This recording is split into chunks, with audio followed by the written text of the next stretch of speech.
एक 58 साल के बुजुर्ग ने धोखे से अपनी नई बहू के साथ मनाई सुहाग रात। फिर इस घटना में जो घटा दोस्तों आपके रूह को कपा देंगे। दोस्तों इस घटना की पूरी सच्चाई जानने के लिए आप हमारी वीडियो को लास्ट तक जरूर देखिए। नमस्कार दोस्तों, मैं प्रदीप कुमार आपको अपनी टेढ़ी बात चैनल पे मैं स्वागत करता हूं। दोस्तों आज की यह घटना है मध्य प्रदेश के शहडोल ज़िले की, और उसी शहडोल ज़िले के पास एक गांव पड़ता था जिसमें एक जो कि प्रेमलाल का एक 58 साल का एक आदमी रहता था, और उसके जो कि एक लड़का था शंभू लाल, जो कि उसका उम्र 25 साल था। और वह जो कि शंभू लाल जो था वह एक मंद बुद्धि का वह लड़का था। वह 10 साल के बच्चों के साथ वह खेला करता था। वह अपने से जो कि उसके बराबर जो होते थे आदमी उनके साथ वह उठना बैठना उसका नहीं था, और वह उसका दिमाग कभी काम ढंग से नहीं करता था। और उसका जो कि प्रेमलाल जो पिता था वह अपने लड़के से बहुत परेशान हुआ करता था, और वह प्रेमलाल इधर उधर जाके कई औरतों को झांका भी करता था। और उस प्रेमलाल के जो कि वह आदमी बहुत ही रंगीला मिजाज का आदमी हुआ करता था दोस्तों। और फिर इन दोनों में ऐसे ही चलता रहता। फिर गांव वाले आके उसके जो कि घर पे शिकायत किया करते थे बार बार कि इस जो प्रेमलाल ने हमारी बहू को ऐसे ही ताका, ऐसे निगाहों से देखा, उसको कुछ गंदी बातें बोली।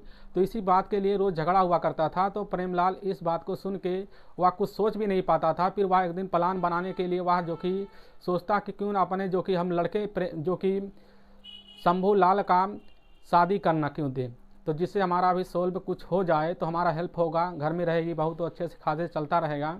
तो इसी बात को लेकर वह जो कि पास के एक गांव में जाता है जिसमें एक लड़की गीता नाम की लड़की मिलती है, जिसमें 24 साल की वह लड़की थी। और फिर उसे जो कि शंभू से उसकी शादी तय कर दी जाती। अच्छे खासे तय करने के बाद वहाँ पर प्रेमलाल अपने बारात के साथ सब लेकर जाते हैं वहाँ पर उस लड़की को अच्छे खासे से लेकर, और वह जो कि अपने जो कि घर में लेकर आते हैं। और वह पूरे घर में माहौल बना हुआ था शादी का। और जब सुहाग रात का टाइम होता है लड़के का, तो उसी समय जो कि वह प्रेमलाल लाइट काट देता है पूरी, और फिर और लाइट बुझा देता है, जिससे वह अपनी बहू के कमरे में घुस जाता है। और घुसने के बाद जो कि तुरंत अपनी बहू के ऊपर वह लेट जाता है। और उसकी बहू जो होती है वह घूंघट करे हुए बैठी रहती। उसकी बहू नहीं जान पाती हमारे साथ यह कौन होता है। लेटने के बाद वह अपनी बहू के साथ संबंध बना देता है। फिर बनाने के बाद वह जब सुबह हो जाता है तो वह उसकी बहू देख के उसी समय रोने लगती है, और चिल्लाती नहीं भी आवाज़ें करने लगती है। फिर वह जो कि उसी समय प्रेमलाल बोलता है कि बहू तो हमारे कमरे में कैसे आ गई, जो कि यह तुम्हारा कमरा नहीं, तुम्हारा कमरा तो अलग है, और यह हमसे गलती में हो गई। हमने सोचा कि यह हमारी जो कि हम 2000 में शीला नाम की जो कि एक लड़की लाए थे, हमने सोचा वही होगी, इसीलिए हम तुम्हारे साथ किए। लेकिन वह जो कि बहू होती है गीता कहती है नहीं पिताजी कोई बात नहीं, गलती तो हो गई, चलो कोई बात नहीं। तो उसी समय जो कि प्रेमलाल कहता है यह बात किसी से मत बताना। तो उसी समय कहती है गीता ठीक है पिताजी हम किसी से नहीं बताएंगे। तो उसी समय जो कि प्रेमलाल के मन में तो लड्डू फूट है, क्योंकि वह गलती जो उसने किया था वह अपने ही जानकारी में पूरी तरह से वह होश हवास में किया था। तो उसी समय प्रेमलाल खुश होकर बाहर निकल आता है।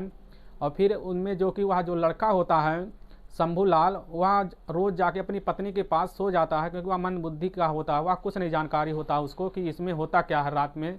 और उसकी पत्नी जो कि गीता उसको बार बार हाथ लगाती है, मनाने की कोशिश करते हैं उसके साथ संबंध बनाने की, लेकिन वह बना नहीं पाती। ऐसे कई दिन चलता रहता है। फिर जो कि गीता वह अपने जो कि ससुर से वह बोलती है प्रेमलाल से कि पिताजी जो कि आपका बेटा हमारे साथ कुछ नहीं कर पा रहा, अब हमारी ज़िंदगी कैसे चलेगी।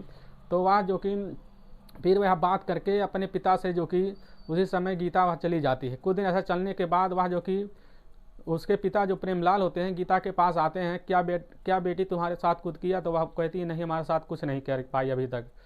तो जो कि उसी समय गीता कह देती है जो कि क्यों ना आप हमारे साथ जो कि संबंध बनाएं, जिससे हम दोनों साथ खुश रहें, अपने ही घर में की बात अपने घर में ही रहेगी। तो यह बात दोनों आपस में जो कि राजी हो जाते हैं, फिर दोनों संबंध बनाते रहते हैं। ऐसे कई दिन गुजर जाने के बाद फिर इनमें जो कि एक बच्चा ठहर जाता है गीता के पेट में। और गीता वह बता देती है अपने ससुर से जो कि प्रेमलाल से कि हमारे पेट में बच्चा, आप हमारे साथ संबंध मत बनाया करो।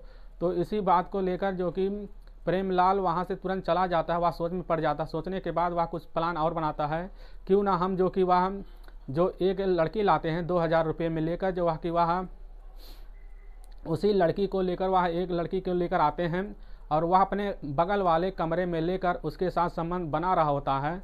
फिर उसी समय जो कि गीता उठ जाती है। और वह आवाज़ें सुन रही होती है ससुर के, उस लड़की की आवाज़ें सुनकर वह जो कि वह कमरे जब खोल देती है तो वह हैरान रह जाती है, जिससे अपने पिता से बोलती है कि आखिर तुम यहाँ क्या कर रहे हो, तुम्हें थोड़ी देर के लिए यह भी अपने अंदर भावना नहीं रख पाए, बर्दाश्त नहीं कर पाए। तो वह इस बात को, वह लड़की तुरंत, वह गाड़ी खड़ी रहती है और वह भाग जाती है, जो वह लड़की लाए थे वह भाग जाती है तुरंत। और फिर उसी समय झगड़ा होने लगता है। होने के बाद दोनों आपस में कहासुनी होने लगती है। फिर वह नहीं मानता, फिर एक दिन जब लेकर आता है, दूसरे दिन भी यही, फिर वह उसी समय बहू के सामने लेकर आता है उस लड़की को।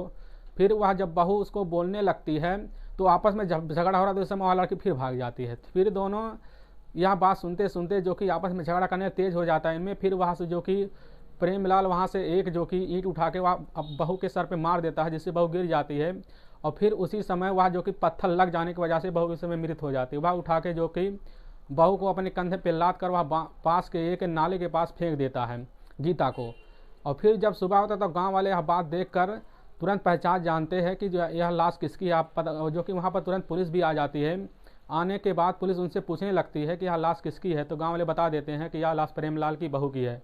तो प्रेमलाल के जब पूछने आते हैं पुलिस, तो थोड़ी देर टकराने के बाद पुलिस को जो कि शक हो जाता है उसके बेटे के ऊपर, तो वह जो कि वह बेटा कुछ नहीं कबूल पाता, वह कुछ नहीं बता पाता है, जिससे पुलिस प्रेमलाल को अरेस्ट कर लेती है और उसे टार्चर करने लगती है। टार्चर करने के बाद जो कि प्रेमलाल ज़्यादा देर टिक नहीं पाता, वह सच्चाई कबूल देता है और कबूलने के बाद वह अपनी गवाही खुद दे देता है और पुलिस उसको अरेस्ट कर लेती है दोस्तों। करने के बाद उसको जेल में डाल देती है दोस्तों। ऐसे ही लोग दुनिया में पले हुए हैं, इनके बारे में आप क्या कहना चाहेंगे? ऐसा ही चाल चला, जो कि बहुत ही बड़ा चाल चला इसने, इस जो कि प्रेमलाल ने, इसको क्या सज़ा होना चाहिए? जो भी सज़ा हमारे कमेंट बॉक्स में ज़रूर करें दोस्तों। अगर आपको हमारा वीडियो पसंद आ रहा है तो लाइक और सब्सक्राइब और शेयर ज़रूर कर लें। इसके लिए हम आपके बहुत आभारी रहेंगे। फिर मिलेंगे नेक्स्ट वीडियो लेकर, तब तक के लिए राम राम, जय हिंद।